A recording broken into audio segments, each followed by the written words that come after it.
আসসালামু আলাইকুম। For all math point Facebook page ও ইউটিউব চ্যানেলের পক্ষ থেকে আপনাদের সবাইকে স্বাগতম। Honours first year linear algebra সাবজেক্টের চ্যাপ্টার 7 আইগেন মান ও আইগেন ভেক্টর অধ্যায়ের লেকচার 3 আইগেন ভেক্টর বের করার সহজ টেকনিক সম্পর্কে আজকে আমরা জানব। লেকচার 2 তে দুই বর্গ ম্যাট্রিক্সের ক্ষেত্রে আইগেন ভেক্টর বের করার সহজ টেকনিকটি আমরা শিখেছিলাম। আজকে আমরা তিন বর্গ ম্যাট্রিক্সের ক্ষেত্রে আইগেন ভেক্টর বের করার নিয়ম সম্পর্কে জানব। তিন ক্রমের বর্গ ম্যাট্রিক্সের ক্ষেত্রে দুই ধরনের ম্যাথ আমাদের আসতে পারে। প্রথম টাইপস হলো তিন ক্রমের বর্গ ম্যাট্রিক্সের ক্ষেত্রে আমাদের মনে রাখতে হবে আইগেন মান সবসময় তিনটি আসবে। যদি এভাবে থাকে, ধরুন একটি ম্যাথে আইগেন মান আসলো 2, 3, 4, অর্থাৎ তিনটি আইগেন মান ভিন্ন, তখন তার আইগেন ভেক্টর বের করার জন্য এক ধরনের নিয়ম প্রযোজ্য হবে। আবার যদি দুইটি আইগেন মান একই এবং অন্য একটি আইগেন মান ভিন্ন আসে, তখন সেক্ষেত্রে আইগেন ভেক্টর বের করার জন্য অন্য একটি ভিন্ন মেথড কাজ করবে। আজকে আমরা তিনটি ভিন্ন আইগেন মানের ক্ষেত্রে কিভাবে আইগেন ভেক্টর বের করতে হয় সেটি সম্পর্কে জানব। আমাদের প্রশ্নে দেওয়া আছে একটি তিন ক্রমের বর্গাকার ম্যাট্রিক্স যার আইগেন মান এবং আইগেন ভেক্টর এবং আইগেন মান সংশ্লিষ্ট সমস্ত আইগেন ভেক্টর নির্ণয় করো। তাহলে টোটাল আমাদের প্রশ্নে তিনটি পোর্শন আছে, যার মধ্যে প্রথম পোর্শন আইগেন মান নির্ণয় ইতিমধ্যে লেকচার 1 এবং 2 তে আমরা দেখিয়েছি, তাই আমরা আইগেন মানের অংশটি এখানে উল্লেখ করিনি। আমরা সরাসরি চলে যাব আইগেন ভেক্টর নির্ণয়ের ক্ষেত্রে। আইগেন ভেক্টর নির্ণয়ের জন্য আমাদের ধরি এ ম্যাট্রিক্সের আইগেন মান ল্যামডা সংশ্লিষ্ট আইগেন ভেক্টর ভি একটি কলাম ভেক্টর ধরে নিলাম, যার মধ্যে তিনটি চলক রয়েছে। চলকত্রয় হলো x1, x2, x3।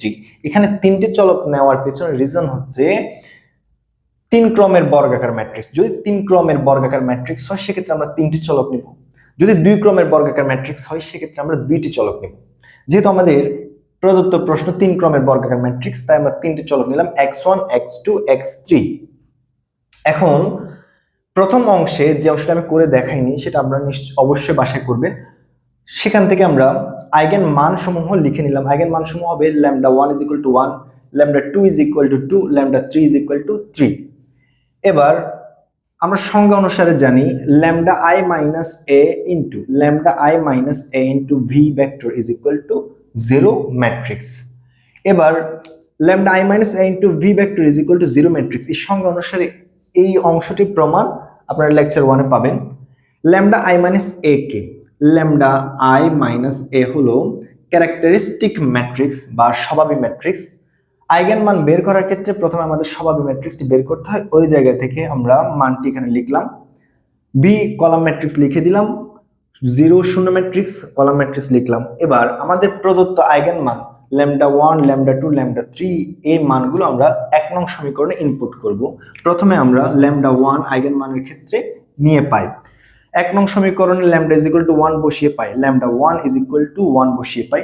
ল্যামডার জায়গায় আমরা 1 যদি বসিয়ে দিই পাবো 1 minus 1 minus 1 minus 2 0, 1 minus 2 minus 2, 1 minus 1 1 minus 3। 1 minus 1 is equal to 0, তাহলে আমরা লিখে দিতে পারবো 0। 1 minus 2 is equal two minus 1, 1 minus 2 is equal two minus 2। অতঃপর আমরা মূল যে টেকনিকটা থাকবে আইগেন ভেক্টর বের করার যে ইন্টারেস্টিং পার্ট সেটি এখন শুরু করছি। x1, x2, x3 বের করার জন্য আমাদের করা লাগবে তিনটি ভগ্নাংশ নিলাম। তিনটি ভগ্নাংশের লব অংশে চলকত্রয়কে বসিয়ে দিব x1, x2, x3।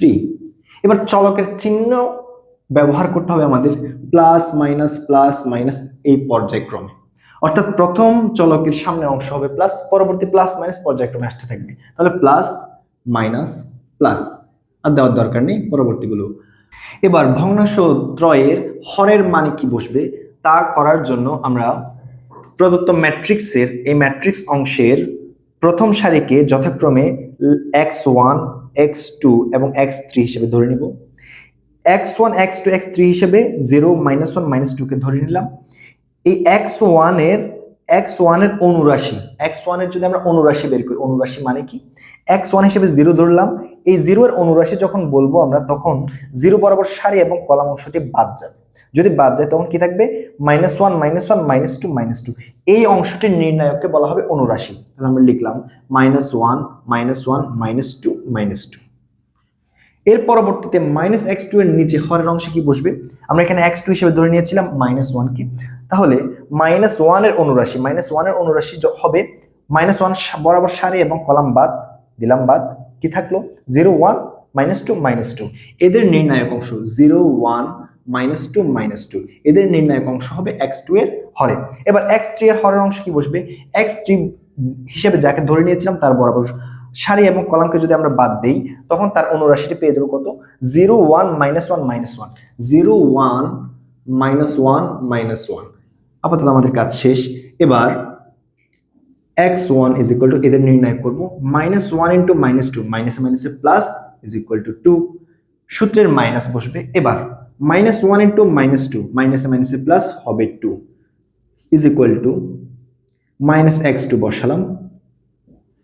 এখন এখানে 0 into -2 is equal to 0, সূত্রের minus 1 into -2 is equal to -2 x3, 0 into -1 is equal to 0, সূত্রের minus 1 into -1 is equal to -1, 2 - 2 is equal to আমরা চাইলে 0 বসাতে পারি, মাইনাসে মাইনাসে প্লাস চাইলে আমরা এখানে 2 বসাতে পারি, মাইনাসে মাইনাসে প্লাস চাইলে আমরা এখানে 1 বসাতে পারি। এবার উপরের লবের মাইনাসকে চাইলে হরে -2 তে কনভার্ট করলাম। আপাতত আমাদের কাজ শেষ। এখন এই তিনটি পদ সমান যদি আমরা 1 ধরে নিই তখন x1 is equal to পাবো 0 into 1 is equal to 0, x2 সমান পাবো -2 into 1 is equal to -2, x3 সমান পাবো 1 into 1 is equal to 1। এই তিনটি মানই হলো আমাদের আইগেন মান λ1 is equal to 1 এর জন্য আইগেন ভেক্টর। এটা আমরা একটু সাজিয়ে লিখি। এ ম্যাট্রিক্সের জন্য ম্যাট্রিক্সের ক্ষেত্রে λ1 is equal to 1 আইগেন মান, λ1 is equal to 1 আইগেন মান সংশ্লিষ্ট আইগেন ভেক্টর, সংশ্লিষ্ট আইগেন ভেক্টর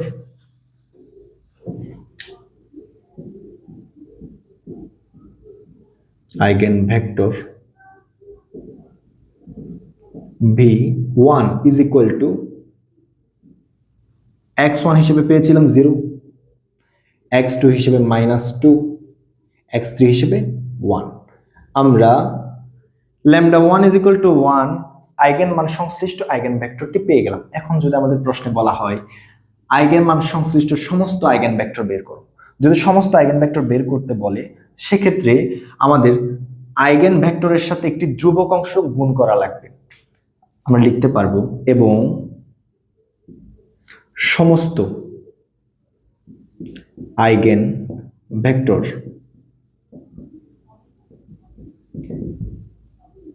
ধ্রুবক হিসেবে আমরা ধরে নিলাম a into v1 is equal to a into v1 এর মান পেয়েছিলাম 0 -2 1, a ম্যাট্রিক্স গুণ করে দেব a into 0 0 -2a a। এটি হলো λ1 আইগেন মানের জন্য সমস্ত আইগেন ভেক্টরের মান, আর সংশ্লিষ্ট একটি আইগেন ভেক্টরের মান হলো 0 -2 1। এখানে শর্ত হলো এ ধ্রুবকের মান সমস্ত বাস্তব সংখ্যা হতে পারবে কিন্তু 0 হতে পারবে না। আশা করি λ1 এর 1 আইগেন মানের জন্য সংশ্লিষ্ট একটি আইগেন ভেক্টর এবং সমস্ত আইগেন ভেক্টর বের করার নিয়মটি আপনারা খুব সহজে বুঝতে পেরেছেন। আমরা λ1 আইগেন মানের জন্য আইগেন ভেক্টর এবং সমস্ত আইগেন ভেক্টর বের করেছি। এবার আমাদের দ্বিতীয় আইগেন মান λ2 is equal to 2 এর জন্য আইগেন মানের জন্য আইগেন ভেক্টর এবং সমস্ত আইগেন ভেক্টর বের করব। অর্থাৎ আমরা λ1 is equal to 1 এর জন্য শেষ হয়েছে, λ2 is equal to 2 এর জন্য λ2 আইগেন মান is equal to 2 বসিয়ে পাই 1 নং সমীকরণে, তাহলে আসবে 2 - 1 -1 -2 0, 2 - 2 -2 1 -1 2 -3, 2 - 1 সমান আমরা চাইলে লিখতে পারি 1, 2 - 2 is equal to 0, 2 - 3 is equal to -1। এবার x1 x2 x3 আইগেন ভেক্টরের মান বের করব λ2 আইগেন মানের জন্য। সেম ল্যামডা 1 আইগেন মানের জন্য যে নিয়মটি প্রযোজ্য ছিল এক্ষেত্রেও সেম নিয়ম থাকবে। তিনটি মানের জন্য তিনটি চলক থাকবে x1 x2 x3, চলক ত্রয়ের চিহ্ন হবে plus minus plus. x1 x2 x3 হিসেবে আমরা ধরে নিব ম্যাট্রিক্সের প্রথম সারির মান x1 x2 x3, এদের অনুরাশির মানগুলো বসবে আমাদের হরের। x1 এর অনুরাশির মান হবে কত? 0 -1 -2 -1, 0 -1 0 -1 -2 -1। x2 এর জন্য তার অনুরাশি হবে 0 1 -2 -1, 0 1 -2 -1, 0 1 -2 -1। এবার x3 এর অনুরাশি হবে, সারি এবং কলাম বাদ দিলে 0 0 1 -1, 0 0 1 -1।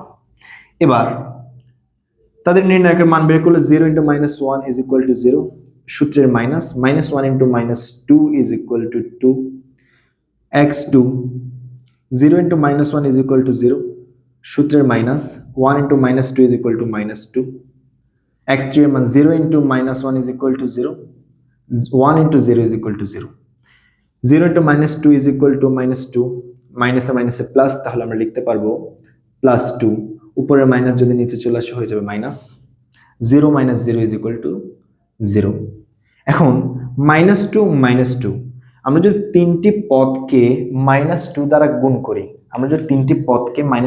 গুণ করি, কি আসবে দেখুন তো, -2 -2 -2 দ্বারা গুণ করলাম, -2 -2 চলে যাবে, -2 -2 কাটাকাটি, -2 কে যদি 0 দিয়ে ভাগ করি 0 হবে। তাহলে এখানে আমরা লিখতে পারবো -2 এর জায়গায় আমরা লিখতে পারবো 1, -2 এর জায়গায় আমরা লিখতে পারবো 1, 0 যা আছে তাই থাকবে। আশা করি এই অংশটি বুঝতে পেরেছেন। এ ম্যাট্রিক্সের λ2 আইগেন মান = 2 আইগেন মান সংশ্লিষ্ট আইগেন ভেক্টর হবে। তিনটি পদ সমান যদি আমরা 1 ধরে নেই, তখন x1 সমান আসবে 1 × 1 = 1, x2 সমান হবে 1 × 1 = 1, x3 সমান হবে 0 × 1 = 0, অর্থাৎ আইগেন ভেক্টর 1 1 0। এখন আমরা সমস্ত আইগেন ভেক্টর যদি বের করতে চাই, একটি ধ্রুবক আমাদের গুণ করতে হবে। ধ্রুবক হিসেবে আমরা b গুণ করলাম, b × v2 v2 ভেক্টরের যে মানটি ছিল 1 1 0 তা বসিয়ে দিলাম, b গুণ হলে পাবো b b 0, যা আমাদের λ2 = 2 আইগেন মানের জন্য কাঙ্ক্ষিত সমস্ত আইগেন ভেক্টর, এবং এটি হলো সংশ্লিষ্ট আইগেন ভেক্টর। অনুরূপ প্রক্রিয়ায় λ3 = 3 আইগেন মানের জন্য আইগেন ভেক্টর এবং সমস্ত আইগেন ভেক্টর নির্ণয় করব। এবার λ3 আইগেন মানের জন্য আইগেন ভেক্টর এবং সমস্ত আইগেন ভেক্টর বের করি। λ3 আমাদের ছিল 3, λ3 3 বসিয়ে পাই 3 - 1 -1 -2 0, 3 - 2 -2 1 -1 3 - 3, 3 - 1 আমরা লিখতে পারবো 2, 3 - 2 = 1, 3 - 3 = 0। এবার এখান থেকে আমরা x1 x2 x3 চলকের হরের অংশগুলো কি হবে তা বের করব। ইতিমধ্যে আপনারা জেনেছেন x1 হিসেবে আমরা ধরে নিব প্রথম অংশ 2 কে, তার অনুরাশি সারি এবং কলাম বাদ দিলে থাকবে 1 - 1 -2 0, 1 - 1 -2 0, 1 - 1 -2 0। x2 হিসেবে আমরা ধরে নিব মাঝখানের পদ অর্থাৎ -1 কে, তার অনুরাশি হবে সারি এবং কলাম বাদ দিলে 0 1 -2 0, 0 1 -2 0, 0 1 -2 0।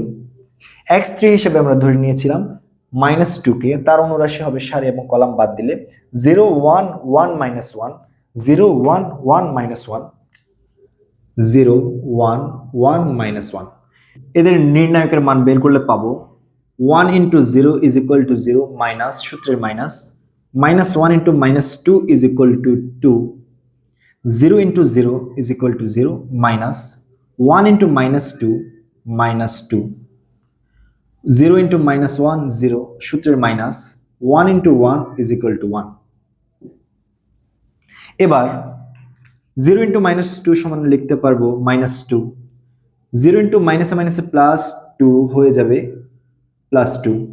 উপরে লবের মাইনাসটি চাইলে আমরা হরে দিতে পারি। 0 into -1 is equal to -2। তিনটি পদের মধ্যে হরে -1 আছে। আমরা যদি -1 দ্বারা প্রতিটি পদকে গুণ করি তখন মাইনাস চিহ্নটি চলে যাবে। এবার সমীকরণ সমান 1 ধরে নিলে x1 সমান পাবো 2 into 1 is equal to 2। x2 সমান 2 into 1 is equal to 2। x3 সমান 1 into 1 is equal to 1। এরাই হলো A ম্যাট্রিক্সের λ3 is equal to 3 আইগেন মান সংশ্লিষ্ট eigen vector v3 is equal to 2 to 1 এবং সমস্ত আইগেন ভেক্টরের মান যদি বের করতে যাই আমাদের একটি ধ্রুবক অংশ নেওয়া লাগবে। ধ্রুবক হিসেবে নিলাম c, যেখানে c হবে সকল বাস্তব সংখ্যা কিন্তু শূন্য হতে পারবে না।